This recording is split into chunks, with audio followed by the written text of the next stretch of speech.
कि आसिफ की हिदायतकारी में बनी हुई फिल्म मुगल आजम 1960 में रिलीज हुई।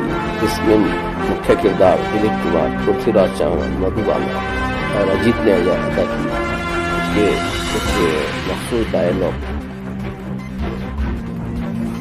यहाँ पेश किए।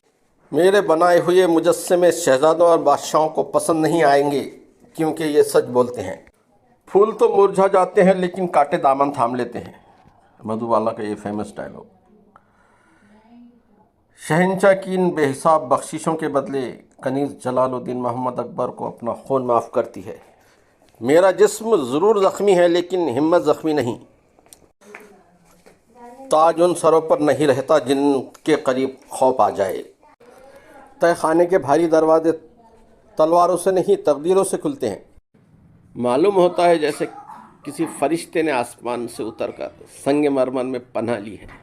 ज़ुबान से उनकी मोहब्बत का इकरार तक न कर सकी, वो इनकार कैसे करेंगे। दिल देने में देर नहीं और दिल लेने में इतनी देर।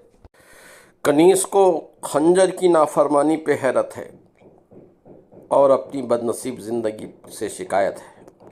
अजीत का ये फेमस डायलॉग। शहजादे क्या ज़ख्म धोए नहीं जाएंगे। सलीम, ये ज़ख्म नहीं फूल हैं दुर्जन, और फूल का मुरझा जाना बाहर की रुसवाई है। दिलीप कुमार का ये फेमस डायलॉग। कैद खाने का दर ना गिरा तो कैद खाने को गिरना होगा। शहंशाह के इंसाफ और जुल्म में किस कदर कम फ़र्क होता है। एक तंगदिल शहंशाह मौत से ज़्यादा किसी को और दे भी क्या सकता है। राजपूत जान हारता है, वचन नहीं हारता। मौत मोहब्बत के करीब हो गई।